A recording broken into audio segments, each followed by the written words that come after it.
Okay, let's go from that and let's talk soccer. We talked about the English Premier League. And I'll tell you what, this has been a wild week in the EPL. Today, Thursday, is the final day of the transfer window where teams can make deals to get players. And there is a big deal that's just been made out of Chelsea. Now, we talked about Chelsea, legendary team in the English Premier League, which is the team that Christian Pulisic plays. Mm-hmm. He can't get off the bench as a starter. He only played 10 minutes in his game this past weekend, which is absolutely amazing why the coach is doing this to Pulisic, who's just a bright young star from the USA. However, Chelsea just made a deal on Thursday to sign Pierre-Emerick Aubameyang. He's a goal scorer with FC Barcelona. He played in the Premier League, went abroad, got hurt, is coming back in a trade. And you don't see trades. They're normally huge financial transfer deals. But Aubameyang has taken his physical, has passed it, and is going to be on the pitch for Chelsea. Now, keep in mind there's some other issues here involving players. There was a number of things that happened off the field this week that became really public, and it's very much a surprise.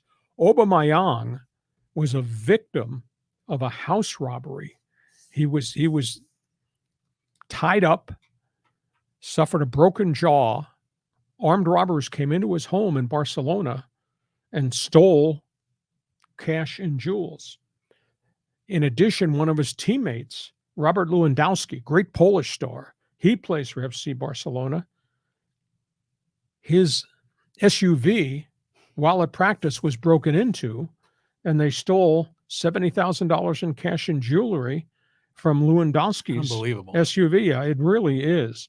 And on top of all that, former EPL player Paul Pogba, a former star at Manchester United, he's playing abroad.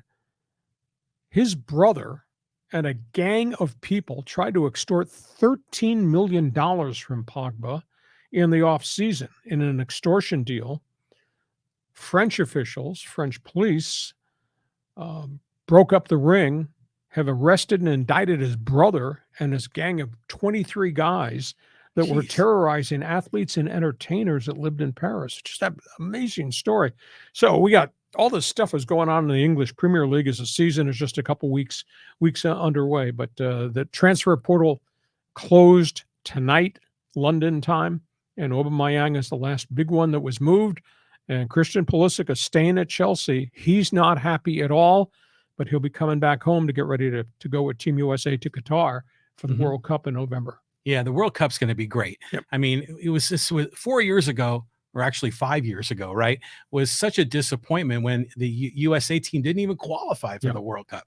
I mean, that was awful. But yeah, the Premier League is getting started. My family, we were very fortunate. We actually went to a game last year at Etihad Stadium and saw Man City play Leicester. And what a thrill that was. I mean, just being in that stadium. So I'm hooked on Premier League soccer. You and I might be one of the few guys who get up at 4:30 in the morning to watch EPL soccer. Side story, right. I took a vacation to Europe, and I was in England going to Scotland. And we stopped at a hotel in a place called Norwich City, which is northwest of London on the way to Edinburgh. It's a brand new hotel right next to a brand new stadium. And I said, that's Norwich City's stadium. So I told my wife after we got checked in, I said, I'm going to go downstairs and walk around the periphery of the stadium and see if I can get in. Well, the stadium was all locked up. It was on a Thursday. So I walked into the main offices, and there's a security guard there. And I introduced myself. I said, I'm a working member of the media. I'm from the United States. I showed the guy my Padres pass. And I said, I've never been inside a stadium, soccer stadium. He said, could I go up and take a look? He said, well, it's closed and locked. I said, hey, just give me 5 minutes. So he says, here, I'll open the elevator door, go up level 5. So I go up level 5, door opens.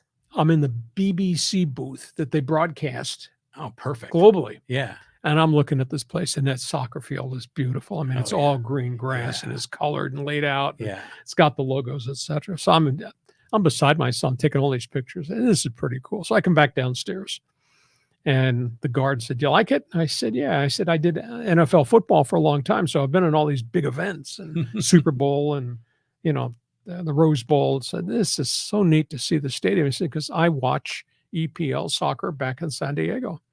He said, "You want to go on the field?" I said, "Are Really? you kidding me? The kids like Christmas?" Yeah. So he says, "Come with me." And there was nobody in the offices. So opens the side door. We go to walk. He turns on the light, walks down the tunnel past where the dressing rooms are. And they have the logos in neon lights of all 20 English Premier League teams in the tunnel. Nice. So I walked out onto the pitch. I took some pictures. I mean, it was like walking on the greens at the Masters at Augusta. That's the quality of the field. For sure. So I finish up. I thank the gentleman, and I come back to the hotel, and restaurants and the pubs are going crazy right there in Norwich City. They're playing Chelsea the next night. And this is when Chelsea is one of the elite teams in the EPL. Yeah. And I go in the pub and just kind of stand in the back. And these Chelsea fans, they are drinking and howling and singing songs and insulting the songs everybody. Are amazing. It's 4:00 in the afternoon. Yeah. This is going to go on all night. Excellent. It was so cool. I didn't get a chance to see the game because I didn't have tickets. The game was sold out, and we had to leave the next morning because we're making our way to Scotland. But that's my English Premier League story. But EPL, it's elite. It's so much fun to watch, and that's why I love the World Cup. And I'm sure we got soccer viewers, but that's why I love the World Cup, because it is the creme de la creme of all the great global players playing for their flag. Yes. So neat. Yeah. So neat. It's a great event.